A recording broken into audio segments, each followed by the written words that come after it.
Sobrang lamig, para tayong Eskimo.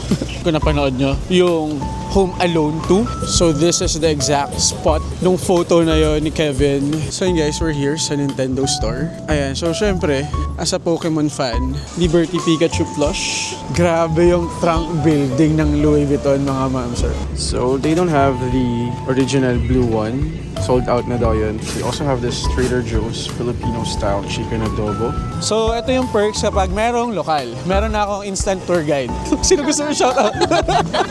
Wala ko eh. So ibig sabihin single? For now. For now. So baka may mga gusto dyan. This is the Home Alone moment para sa akin. This is the Christmas dream. So kapag tinanong ako kung maganda ba dito sa New York, sasabihin ko, sucks lang.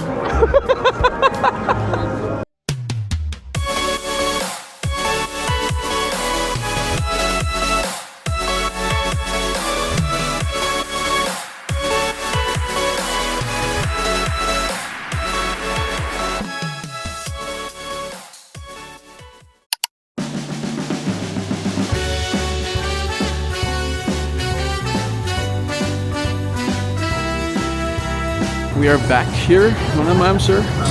It was a great 1.5 tour dito sa New York. Grabe. 5 stars sila sa akin.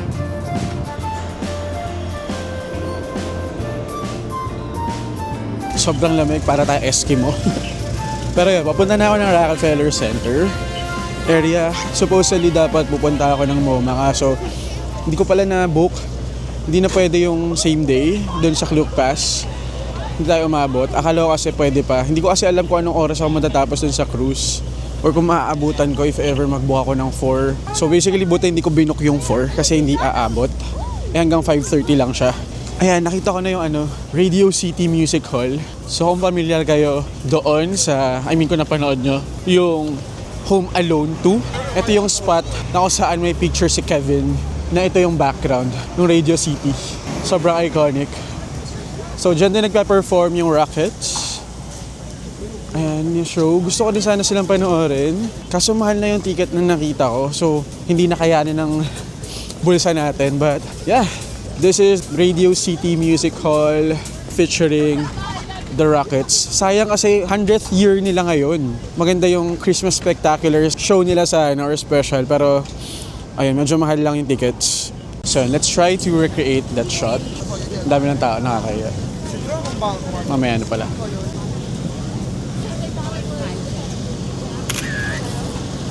Di ba? Home Alone realness. Sana naka-recreate natin. Yun na yung pinaka kaya natin gawin. Iconic din to. Puro na iconic. Sobrang gamit na gamit ko siya. But totoo naman, every Christmas time, every Christmas season, itong giant red Christmas balls, laging nandito. Staple siya sa 1251 building.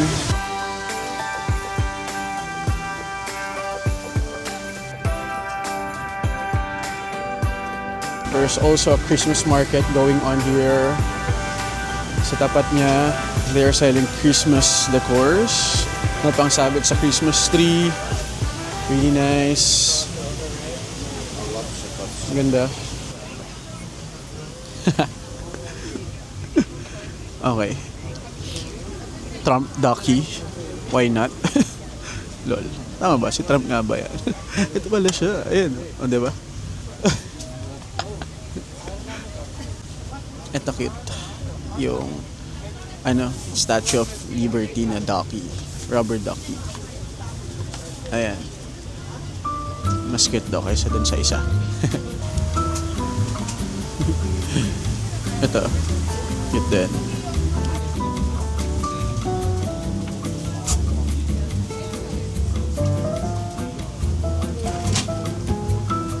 Iba talaga yung holiday vibe or yung Christmas vibe dito sa New York, mga ma'am sir. Grabe. Sobrang dream come true. Bucket list. Check. As in, iba talaga. This is a very special moment. And for sure, hindi lang ako yung talagang gustong ma-experience to. Marami sa atin, lalo na tayo mga batang 90s. Di ba? Ibang-iba. or kahit sino, hindi naman batang 90s. Ayoko nang i-gatekeep mo yun masyado. Pero for sure, halos lahat, they would really dream of visiting New York ng Christmas season. Dito pala yun, yung NBC Studios yung kanina, tapos ito Fox Square naman. Yung mga malaking networks dito sa US. Parang Avenue of Americas yata yung tawag nila dito. We're still walking papunta ng Rockefeller Center. Another iconic spot dito sa New York, especially ngayong Christmas season. Okay, hindi ko na malayan, lumagpas pala tayo. Doon lang pala yun sa Radio City, mali yung pag-navigate ko. Masyado ako nadala, kasi nakita ko yung Christmas trees dito. But yeah, babalik na ako, doon nga yun, along Radio City nga lang siya. Hindi mo tayo masyado naligaw, so yun lang yun, mga 2 blocks away, yung lagpas natin, dahil umabot na tayo rito. Sa mga dream sana makapanood din ng live show ng mga parang variety or talk show nila rito sa US. Katulad doon, yung Jimmy Fallon, ano ba, Kelly Clarkson show, mga ganyan. So hopefully soon, kasi yun nga, ubusan ng tickets and dapat at least months in advance makakuha na kayo ng ticket. For free lang yan. And now we are at the Rockefeller District. So ito yun, meron namang signage. Ito na yung papunta ng Christmas tree, ng rink, at ng top of the rock. So, let's go! I will be meeting up with my cousin as well. Ito siya nag-work sa New York. So, nandun na siya sa may Rockefeller. It's been a while nung nakita ko siya. Like, ang alam ko nga, batang-bata pa siya. Ngayon, she's working na here sa New York. So, time flies. At isa nang ibig sabihin yan, tanda ka na, JB Domingo. So yan, dito rin pala, Rainbow Room Observation Deck, NBC Studios. Meron din. Tapos may mga big brands na mga stores din around this area. And yung mga pa ganito, ayan, yung dinadaanan mo, di ba? Parang dito lang sa district ng Rockefeller to. Anyway, that's the NBC Studios, West 49th Street. Ito na pala yung papunta ng rink. Ayan, yung ice skating rink. Tapos, doon yung shopping and top of the rock. Tapos ito na rin yung Fao Schwarz. Ayan, yung Fao Schwarz, F-A-O Schwarz. Basta, toy store siya, malaking toy store. Kita niyo yung pila, ang haba. So if you have kiddos with you, definitely sobrang mag-enjoy sila dyan. And of course, good luck na lang sa budget niya for sure. Parang siya yung toy store din. Dun sa Home Alone na movie, di ba? Parang ganun yung datingan. Hi! Kasama ko ang aking cousin. Lokal na yan. Lokal na rito sa New York. Local. Yeah. Tour guide, you need a tour guide. Yan. Meron na akong tour guide. Dito mismo siya nag-work sa New York for 12 years. I mean, nandito na siya for 12 years. 12 years. Tapos nakita ko siya, like, bata pa talaga. As in, hindi pa yata siya nag-aaral ng high school noon or what. High school, elementary. Oo, elementary days pa lang. Shout out. Sino gusto mo shout out? Wala ko yun. Wala ba? Okay. Working on it. Yun yung maganda. So, ibig sabihin, single. For now. For now. So, baka may mga gusto Baka dyan. naman. Ayan, nandito kami ngayon sa Rockefeller Center. So, sobrang iconic nito. Nakakuha tayo magandang spot. Eto na, nilulubos ko na. This is the Home Alone moment para sa akin. Grabe. Sobrang saya. Like, this is the Christmas dream that has come true. Tama ba yung English yun? Basta alam niyo na yan.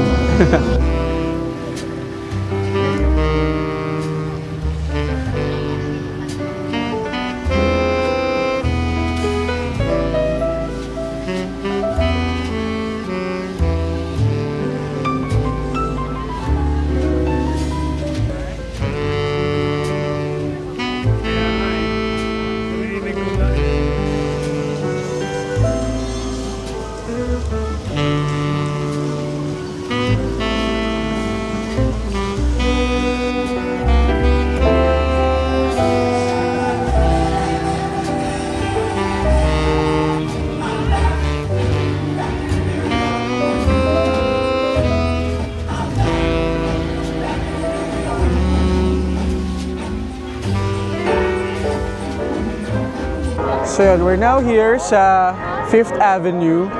Dito sa Saks, 5th Avenue. So kapag tinanong ako kung maganda ba dito sa New York, sasabihin ko, Saks lang. Ayan, sobrang iconic nito dahil sa movie na Home Alone. Oo. Ito talaga yun, nirecreate ko rin yung sa Radio City kanina. Oh, yeah? Oo. Sobrang fun ng Home Alone. Yeah, Saktong-sakto talaga yung ano, no? Yung dating Yung mo. punta ko, kaka-light up lang last week, di ba? Yeah, nung Wednesday. Wednesday, grabe. Sobrang dream come true. Si Mig, sawa na siya rito sa view na to kasi every year. Every year. Nakikita niya. And dito lang siya nag-work sa 5th Ave. So, yung mga nakikita ko na lights show dun sa Saks kanina, parang, okay. Everyday view ko lang. Nakikita ko yan everyday, wala lang sa akin. Sobrang lamig din. Yeah. Di ba nakaka-start lang din ng lamig ngayon? Nag-flourish siya last week pero wala pang Wala pang snow. Pero sabi kasi ng Uber driver ko rin, parang nung kailan ba ako dumating? Friday yata. Sobrang lumamig na. Yeah. Pero hindi pa ganito kalamig. No, nagpapalit-palit kasi siya, parang may 60s, then magda-drop ng 40s. So, Oo. maraming nagkakasakit. Kaya nagkasakit ka rin. Hindi ka ako. Oo. Pero yun nga, ngayong week talaga nag-start yung sobrang daw. Yeah, tomorrow's gonna be colder. Oo, sobrang lamig. Kaya yung mga dinala ko actually ng mga clothes, hindi pang malakasan. Hala. Oo. So ngayon, magsha-shopping ako. Uniqlo Gaming, ganun. Oo, pang heat tech, ganyan. Pero grabe, sobrang surreal. Makita to. Na to, maraming nagpro-propose minsan. Oo nga, di ba meron parang na dyan? Parang may promo sila or show. Yeah, parang, magpro-propose oo, ka. kung gusto mo mag-propose dito sa ring ng Rockefeller, Ayoko. pwede ka nang, ayaw mo public. Ayoko no? ng public. Gusto ko intimate lang. Oo, dapat intimate lang. Mas okay yun. Pero I mean, kung gusto nyo unique, di ba? Yeah. I mean, hindi na pala siya unique kasi ang dami nang gumagawa eh. Parang Pero, Paris na lang din. oo. Pero kung gusto nyo lang, makiusa na lang. Gano'n. So yan, ito yung St. Patrick's Cathedral. So, very gothic, di ba? Pero mo, nakapiligiran siya ng mga bagong building. Pero, here it is. Standing alone. Na ganito yung parang great contrast. Parang Cologne. Oo. Cologne Cathedral. So, ito yung perks kapag merong lokal. Meron na akong instant tour guide. So, ito, St. Pat's. Ganun daw yung ganun ang tawag ng mga local, St. Pat's. So, kapag turista, St. Patrick's Cathedral, di ba? So, since living like a local tayo ngayon, St. Pat's. Local tayo for today. Local tayo for today's video eh. And then, gusto kong puntahan yung LV Trunk Building. So, malapit lang siya sa Trump Tower kung saan nag-work ang ating tour guide. So, there's another church here. Tapos nga, pinag-uusapan na namin ni Mig kanina. Itong side na nilalakaran namin ngayon, puro branded to. Mga luxury brands yun nandito. So, kung gusto nyo ng shopping, etong side, kayo mag-shopping. Tapos sa kabilang side, din yung mga Uniqlo, Zara. Mas affordable. Mas affordable. Ayan, pwedeng dun tayo. Parang hanggang dun lang tayo muna. Anong building to? Ito yung Peninsula ba? No, this one is the Peninsula. Okay, this one, ito yung oo nga, nakasulat na nga, di ba? The Peninsula. Tapos ito, yung may gold na That's sa the Crown Building. the Crown Building, di ba? Meron na ako talagang tour guide. Yeah, so mostly lahat ng building dito, Mga pag luma talaga. it's landmark. So if kailangan mong i-renovate, kailangan mong humingi May permit pa. O, hindi ka basta-basta. No. Kaya yung iba, nagulat niya, yung ba mga stores dito, like kunwari, yung Supreme store sa may, saan ba yun? Basta luma na yung building, as ang Yeah. ganda ng building, pero parang ginawa nilang Supreme na store. Alam mo yun, parang may mga graffiti, may mga graffiti, ganyan-ganyan. So, yung ganda. may gold, may mga scaffolding sa taas. Oo. I had to get permits from the city for those. Oh, so yun yung mga project mo. Yes, sir. Oh, di ba? Ano pang hinaantay nyo? Big time to. Hindi naman. Baka may mga taga New York dyan na nanonood. Big time po. Hindi naman. Single. Kaka-break lang daw. Kailangan ng someone na mag-heal ng Mag-heal broken ng heart. Baka naman daw. Ayan, ito malapit na tayo. This shipbuilding part na to ng Trump Tower. Saan ba yung Trump Tower? Ito na? Okay. So, dyan siya nag-work sa Trump Tower. Grabe. Ayan.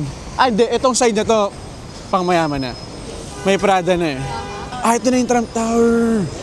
So, araw-araw, dito pumapasok si Mig. So, parang normal day lang sa'yo na makita to, no? Yeah. Samantalang ako na turista, parang namamangha-mangha pa. Kaya na nga, nung nakita ko yung Statue of Liberty, parang naiiyak-iyak pa ako. Totoo nga, seryoso. Ako din, nung first time. Nung first time, di ba? I mean, ano yung American dream, kumbaga. Totoo siya, I mean, kung gusto mo talaga siyang makita, kung dream mo siyang makita noon pa, tapos nakita mo siya, kahit ano pa yan, It's very kahit saan pa yan, iba yung iba yung vibe. Yeah. Lalo pag nalaman mo yung history and everything. Oo. Hindi lang siya yung makikita mo, maalam mo rin kung ano yung nangyari. Kasi maganda yung tour na ginawa ko, kasi informative din. Yeah. So, sinasabi, bakit ganito yung pangalan ni Statue of Liberty, ganyan-ganyan. Mga immigrants and stuff. Oo, parang regalo pala siya ng France, parang ganun. Paris. Sa US, ganyan-ganyan. So, ang galing. Ito yung trunk building ng Louis Vuitton. So, araw-araw, ito yung view mo from your office. Grabe. Ang ganda naman. Paano sila nakakahinga dyan? Wala mga bintan. May vent. May vent na lang. Grabe yung trunk building ng Louis Vuitton, mga ma'am, sir. Walang hingahan. Lahat sila dyan oxygen mask. Oxygen mask. Para makahinga lang. Ganda. Ito na ba yung end ng 5th Ave? Ito na yung dulo? Yung sa may Apple Store. Yung Apple Store. Okay, sige. Puntahan natin yung Apple Store. Kasi, ano rin yun, diba? Glass. Yeah. Parang yung buong building, yung buong store ng Apple is glass. Yeah, and then bababa ka kasi nasa baba yung Bababa yung mismong bilihan. Apple Store. Ganda. Wala lang, yun lang lagi ko nasasabi. Ganda. Nice. Iconic. So, this is the 5th Ave Apple Store. So, mukhang nagpaparamdam na talaga ang Apple. Parang nagpaparamdam siya ng matindi. Pero grabe yung nila rito, store nila rito. Ang ganda ng store ng Apple, guys. Ang laki rin ng store. Big. Grabe. Mapabili ka kapag ganito yung store. Sobrang ganda. Ayun,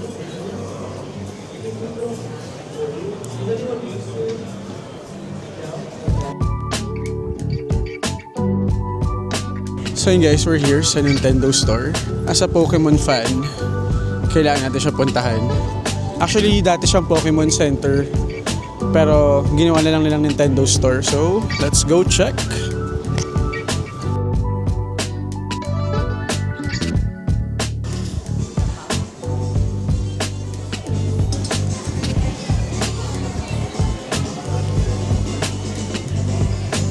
Ganda.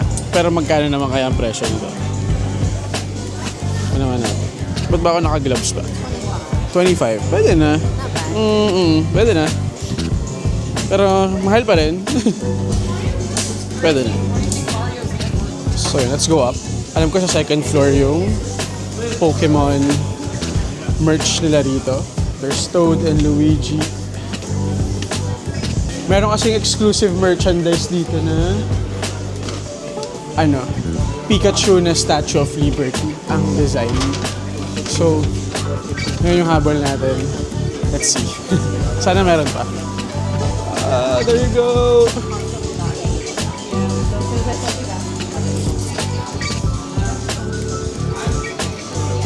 There's the Pikachu Liberty plush. So there's the Liberty Pikachu plush, $29.99 USD. Sobrang cute. So yeah, these are the Pokemon stuff na available here. Sobrang nice. Pero yun nga, mas konti lang din yung selection nila ng Pokemon dito. Yung mga plush nila, ito lang yung available. Sa Delphox, Chimchar, Talonflame. Ayan, may Kirby na mga merch. So yun lang, yun lang yung Pokemon, okay, Pokemon Mood. 14.99. Pikachu Holiday Costume Plush. Sobrang cute. Tapos itong cute, ayun o, Holiday Village. Di ba? Ang problema is paano mo mauuwi yan. Pero ang ganda, 16.99. So yeah, meron din silang Legend of Zelda na mga merch dito. So basically halos lahat naman nung mga Nintendo characters or games, meron silang merch pero yung selection medyo konti lang. Hindi katulad sa Japan of course. But yeah, pwede na, di ba? So just a trivia, ito nila yung original from the Pokemon Center. Oh, yung handle, ayan. From Nintendo New York. Hey! Ayun o, di ba kamukha mo? Uy, Uy, Philippines! Shout out sa mga Pinoy dyan! So, we're here sa Aces Pizza dito sa Rockefeller Plaza. So, dito ako mag-dinner ngayon. They offer deep dish pizza dito. So, yeah, this will be my dinner for tonight. As I wait for my top of the rock reservation, which is nandito lang din naman. Kaya very accessible. Sobrang sinulit talaga natin ang ating last full day of gala dito sa New York. Talagang mata tayong pinalagpas, lahat ng pwedeng magawa, lahat ng pwedeng gawin, lahat ng pwedeng mabili, lahat ng pwedeng puntahan, ginawa na natin. Dahil ito na lang talaga yung time para magawa ko yun. Kasi work mode na tayo after this. Kaya yeah, I'm just waiting for my food. And yun, yung pinsan ko, si Miggy, so she already left. Kasi may work pa siya tomorrow. But yun, it's really nice to have someone na kabisado yung lugar. She got to tour me around the area. And very refreshing lang din na meron ka nakakausap while, you know, you're on your adventure. So, it's a different experience talaga pag travel ka solo versus ka travel ka with someone na kakilala mo, diba? Yeah, this is what I ordered. Dip dish, pepperoni pizza, tapos Mexican Coca-Cola. So, yeah. Dig it. This is Aces Pizza. This pizza looks so good.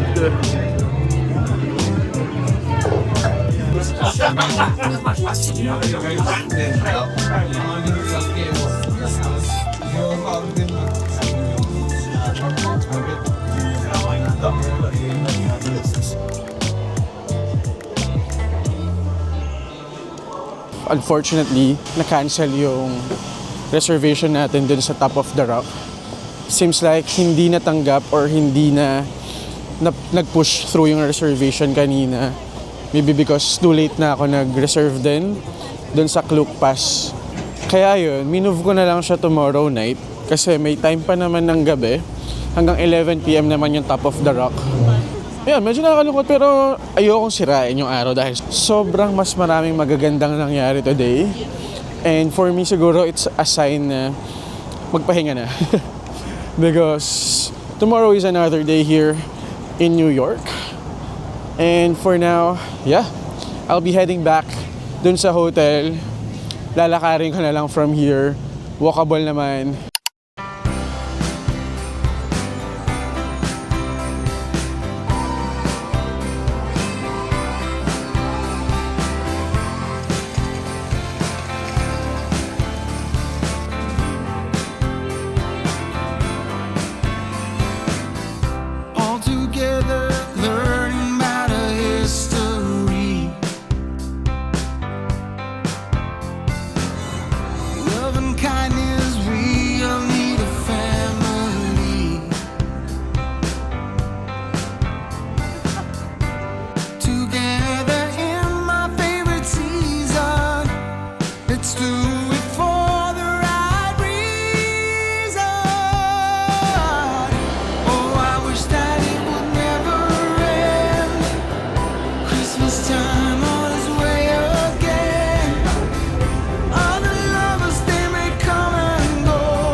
detour here at East 14th Street.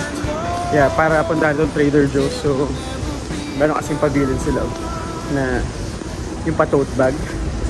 So, kakatapos na ng team dinner namin. Kaya, sakto merong malapit na Trader Joe's dito. And, magka-close na kasi siya ng 9 p.m. So, I only have an hour, roughly an hour to buy some stuff there. So, yeah, let's go.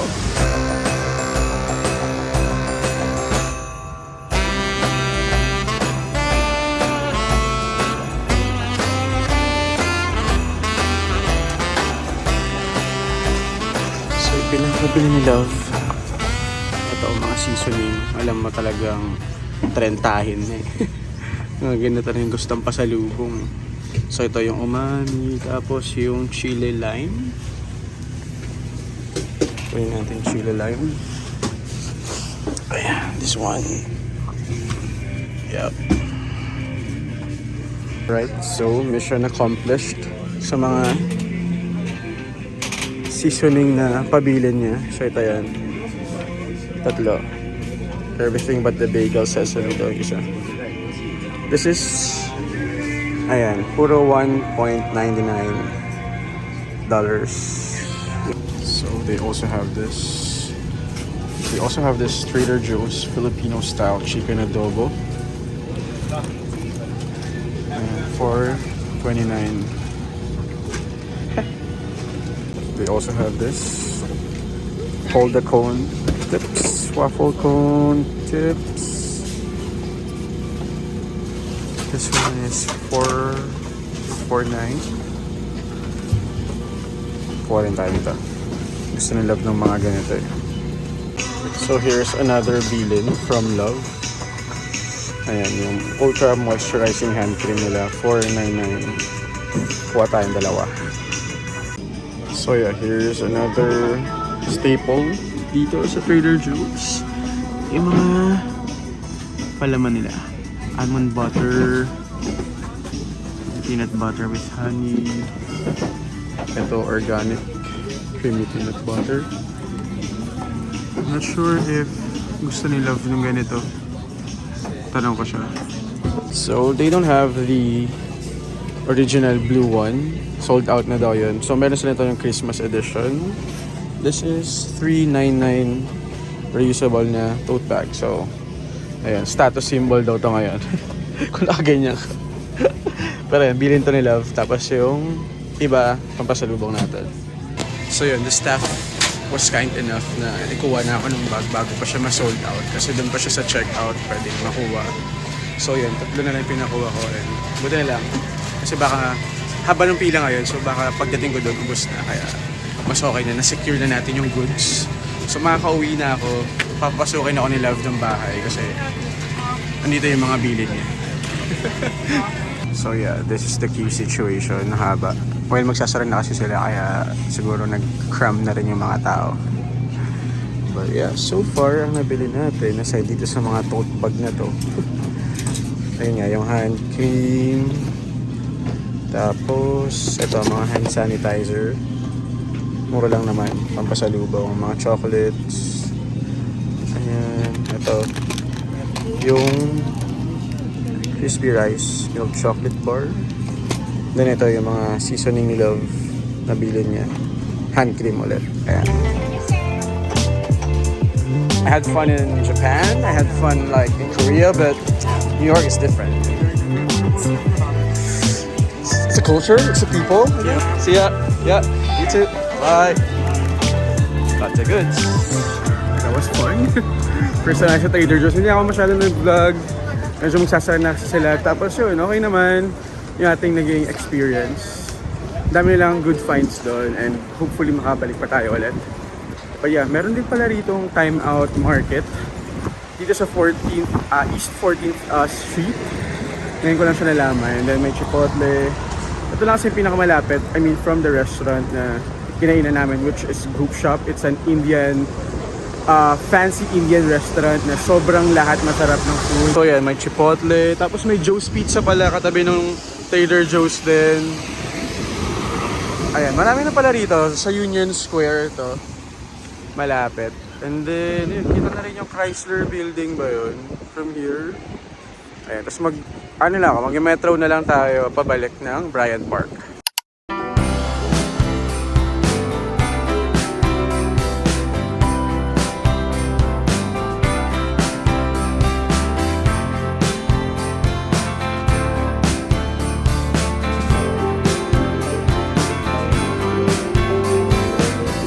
All together, learning about a history.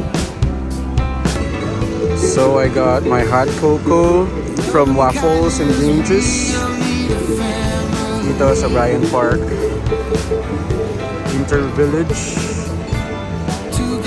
It's 8:53, so yeah, perfect way to start my day here in NYC. Oh, I wish that it would never end. Christmas time on its way again. Other lovers, they may come and go.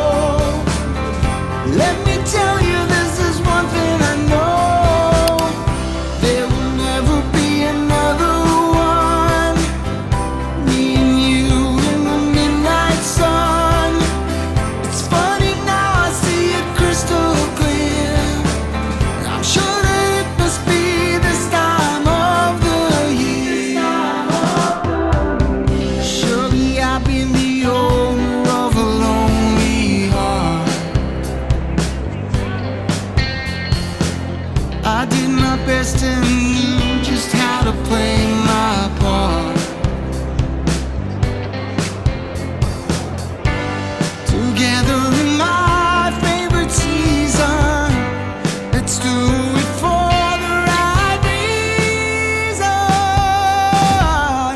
Oh, I wish that it would never end. Christmas time on its way again. Other lovers, they may come and go. Let me tell you, this is one thing I know. There will never be another one. Me and you in the midnight sun. It's funny now, I see it crystal clear. I'm sure that it must be this time of the year.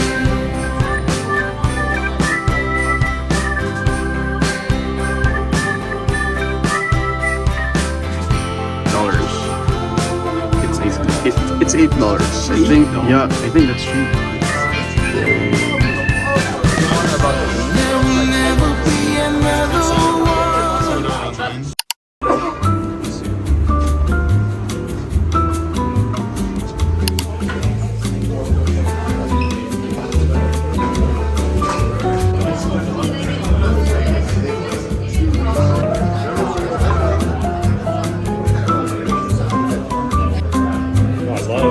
You love? Oh, yeah.